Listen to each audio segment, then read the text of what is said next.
Орхиолч гээгүүлэн хонгорхон гүнжүүлээ. Гэргий. Намуухан хөгжим чамин тогтчолтой тансаг ресторан өөдөөс минь харан суух цэмгэр хувцастай үе тэнгийн сайхан залуу бүсгүй.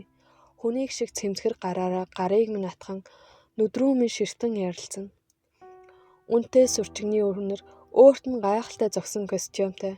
Хин ч харсан нүд унгам түүний ухаалаг яриа сайхан нүднийх нь арцанд уйран бий болзоон цаатаж байна. Үр зүрх рүү хөндүүрлэн модогдох авайл нөхөр бүлтгэр үрээ сэтгэлийн гүндээ цоожilж орхиод гэрийн эзэгтэй хүний гэргий хүүгийн ээж би игээл гинэн хонгор залуу нас шигээ догдулсан баярлсан дурлалын болзоонд хүл алдан суув. Уг нь ийм явдал байж боломгүй мэт боловч хүний сэтгэл зам зааж ам гарч болдоггүй ад мөрийн байдаг ажээ. Хаврын цас ханзрахтай зэрэгцэн бараагаа цөөн харуулan хөдөө явж оддог нөхрөө өгүүлэн ганцаарцных уу? Аль эсвэл харилцагч байгууллагын шинэхэн ахлах нүдэн дулаахан залуугийн удаа дараагийн уйггүй орлог, цэцгийн баглаа, чамин бэлэг, зүсний сайханд нь татагдсанаа алин болохыг бүү мэд уулзах урилгаас нь татгалцгаа болсон байна. Ажил руу маань анх илгээмжээр явуулсан цэцгийн баглааг нь шууд хайчихсан. Харин дараад нь дахиад явуулсныг нь шилтэй усанд хийж зогсохдоо сэтгэлд ямар нэг бүдгхэн оч гэрэлтхийг мэдэрсэн юм. Яг л нөхөртөөгөө анх танилцаж байсан үеийн шигээ сэмхэн гойж, хинхэн сэтгэж 20 гаруй наснаа эргээд оцсон мэт өдрүүд үргэлжилж байлаа. Нөхөр маань уг нь гүндүйгүй шулуухан зантай. Морь гэхээр нүдээ явахж өхөн холгүй болдог. Ёстой л жинхэнэ Монгол ирхэн. Уяа цэцгийнхээ ширийг хатаан гэлсдэг байсан хүний ганц хүүг би л хүүхдийнхээ ирээдүйг бодно. Өсөж дэвчгээ зорино гэсээр төв газар бараад болчихсон юм. Гэвч сурсан юмыг сураар бож болохгүй гэдэгчлэн хаврын цас хандрахтай зэрэгцэн хөдөө явчихад үе үехэн бараагаа харуулдаг болохоор би сэтгэлийнхээ гүнд хаяахан бяцхан гомдол тэн зуныг барна. Муу зүгийн зүүдэн дээрэгдэн хонож сэтгэл зовнсон өглөө сэтгэлээ цайлах санаатай нөхөрлөгөө хэд хэдэн удаа залгсан боловч холбогдож чадаагүй дэ гоморхон бараг л доглон нулимстай ажил дээр иртэл цагаан сараан цэцгийн баглаа өдийн хоолны урилгатай ширээн дээр маань хүлээж байсансан. Нэг л мэдхэд анхлан үнэр хангалах ганган машин суучихсан. Өмнө нь гарын үсэг зурж гэрээ хилцээр хийх төдий таньдаг байсан залуугийн ярианд уусчихсан явж байлаа. Ямар нэг гадны хөгжмийн зохиолчийн намуухан айц араан дуусах дарсны амт яриаг минь анхааралтай сонсон суугаа сайхан залуу ёстой төгс болзооны жишээ айтай. Тэр гадагшаа ажиллаар явна тэгингээ хамт аялах уу гэсэн санал тавиад нөгөө сайхан нүдэрээ өөдөөс минь ширтлээ. Нүдний өмнөөр хөдөр гүз хідээж харцнаасаа цаг ямагт хайр гэрэлтүүлэн ширтдэг нөхрийн минь төрх хөдөөний өвөөдөө очмоор байна хэмээн шулганах хүү минь урсан өнгөрлөө. Хэсэг зур түгтэрсгийсэн ч саналыг нь бодож үзэхээ амллаа. Аль хэдийн зуны дунд сар талтаа орсон ч ойр ойрхон орсон борооноос тэрхүү нэг л сэвэлзүүр салхитай чих анхалсан дэлхий дэлгэнсэн сайхан цаг ажээ. Цайны цагаар гадаа нарлангаа ойр зургийн яриа дэлгэн сууж хэсэгхэн саатаад орж ирвэл нөгөө танил цагаан сараан цэцгийн баглаа орой үзүр хамт үзэх хурлага ажлын ширээнээр хөглөх бичих цаасан дээр сонгоорон хэвтэнэ.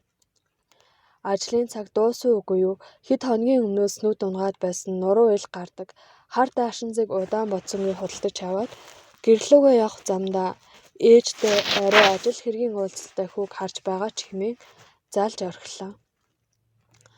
Даашинз маань гайхалтай сайхан зогсон боловч хүүхэн хүний шүүрс алдаж эрчүүдээ нүд унагадаг тахим хөрсөн өтгөн хар гэзэг минь нэг л авцалдахгүй юм. Хөлсөө чихэртэл ноцолдож эцэст нь ажилдаа явдаг шигээ. Ард агцсандаа шууж орхихоос өөр сонголт үлдсэнгүй. Гадны жуулчид дийлэнх бөгөөд мэрсэр монголчууд харагдаж үзүүрийн танхимд өнгөрүүлсэн хэсэг хугацаа миний хувьд залхаан цэрлүүлэлт шиг өнгөрлөө. Нөхрийнхөө хаяа аялдаг эр бор харцхыг сонсохоор сэтгэл гэгэлзэн самсаа шашгирдаг боловч энэ удаагийн сонсож харсан бүхэн оюун ухаанд минь арай ахацсан уу нэг л сэтгэл наалдаж өгсөнгүй. Гэрийн маань гадаа хүргэж өгөө салхтаа аяллаар хамт явах онгоцны тийз усан туслах шиг тунгалаг чулуу шигтгсэн харь хийцийн чамин зүйл танилцсны бэлэг хэмээн өглөө. Салах ёс игээд гэрлүүгээ орохоор булан тойртол замын тоосонд өнгөн бүдгэрсэн нөхрийн маань машин мотор нь хурж амжаагүй шахам зогсоолтой торох бөгөөд шавар өсөрсөн урд гэрэл нь намайг зэмлэн ширтэх мэт гудамжны гэрэл цай уйлзана. Гэмт хүн гэлбэлзэн гихчээр үлмий дээрээ гიშгэлсээр гэртээ орвол нам гүн бөгөөд үүдний шүгэний дэргэд уг нь хөх өнгөтэй боловч тоос болсон бор саарлтуу өмд шавар наалдаж халтарцсан түрийнээс нь морины хусуур салдаггүй гутал. Эзнээ ирснийг элтгэн хөглөрч 50 дээрх малгайн доороос өрөөсөн үзүүрээс нь тастаад авчихсан шар дааван өмбөс зухвын. Газар санаандгүй унагсан бололтой суган нурагцсан цамцыг авч хээрийн салхи хөсний үл мэдэг үнрийг үнэртэн нүүрэндээ нааллаа. Хангал морины эргэцээ халамцуу зангийн аагны алан дурсныг бүү мэд.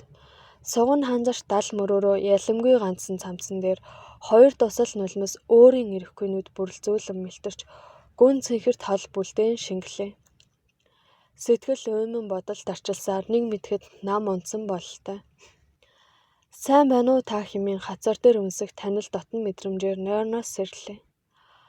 Аяншиж борлоо сахлан ургасан түшигтэй дотн төрхийг хараад өхөө цэгсэн ч үл барагдах нүгэл хийчихсэн юм шиг санагдан чаддгаараа димэл уйлж орхилоо. Яасан бэ? Ааш хөдөлсөн байсан юм уу? Байхгүй. Уцаа хаана хайснаа сандаггүй. Сүлжээтэй газар хүний уцаар залгасан чи өөрөө авахгүй байсан штэ. За битгий уйл. Ажлынхан цаг боллоо хэмээн арга дах учраа олж ядан сандарснаа нэрээ чамд өгөх гэсээр хөөргөнийхөө дайлангийн нэг булангаас бүснийхээ үзүүрээс татсан тасархайд нямбайлан боосон зүйл гарган өглөө. Бүсээ энийг боох гэд урчгасныг бодон инээд хүрээд өрөвдөх алин болохыг үл мэдэх мэдрэмж сэтгэл эзэмдэн боолтой зүйлийг задлбал голд нь номин шигтгэн эргэн тойронд нь мөнгөн угалзаар гоёлсон Монголд архны ур ухаан шингэсэн ховор хийцэн өсний даруулга. Саяхан тасцсан мэд шинэхнэрээ шахам хоёр ширхэг цагаан уул цэцэг байхан тэр. Их нэртээ авсан бэлгээ хүртэл эр хүний хиймраасаа дастан боож нандгалсан энэ насны чинь ханиатаа гомдох төгсөн шүү хэмээн шивнэж байх шиг санагдах хоёр ширхэг цагаан уул цэцгийг хурууныхаа өндгөөр инхрийлэн илвлээ. Ил хэлэхэд зориг зүрх дутах уучлалыг зүрх сэтгэлтэй мянгантаа шивнэн хэлэх үгээ олж ядан суух зур нөхөр маань нотгийн саниг ам хуурайгүй ярин аавын унаг имээ дээрээ байгаа юу? Санаад сүйдэх шахлаа. Очиж авчирна хэмээн ганцаараа өглөнө. Ажилдаа явахаар бэлдэн үсээ самнаж дуусаад чи ямар сүлжээтэй өсөн зөөх биш гээд шин цагийн төгчээ хэлгсэн хэмээн ичингүүрэх мэд тухайн хар цуусан нөхрөө бодон засвар зайгүй мөнгөн сүлжээсээр хээ тавьж нэг том номин шигтгэе голн шигтгэж жижигээр нь тойруулсан үсний даруулгыг үсэндээ зүгээд толон дудаан гихчин харлаа. Уулын зэрлэг цагаан уул чин сэтгэлээсээ зориулан авчирсан энэ даруулга хоёрын дэргэд цасмал чулуун шигтгээтэй хүзөөнөө зүйлд өнгөхгүй хиймэл санагдхажээ. Зүйлтийн хайрцаг нь нямбайлан буцааж игээд онгоцны тэсний хамт ажил дээрээ эрэнгүүтээ. Амьдралын минь жинхэнэ үнцнийг мэдрүүлсэн чамд баярлалаа. Дахиад холбоо барих хэрэггүй гэсэн зурус бичээд эзэнлүүн буцаагаад хэлгээхлээ. Сэтгэл хөнгөрөн инээмээр дуулмаар аз жаргалаар бэлхэн цаг ямагт ая ивийг нь олох гэж урд хойно гарч явдаг адаар зантай захиралтай ээлжийн амралтаа хугацаанаас өмнө авахаа бас нэмж цалингүй чөлөө авна гэдгээ хэнэгчгүй хэлж орхиод энэ тухайгаа нөхөртөө хэлээд одоо буцахад чинь хүү бид хоёр хамт явна гэхэд баярлаж байгаа нь ярианых нь өнгнөөс андаршгүй байлаа.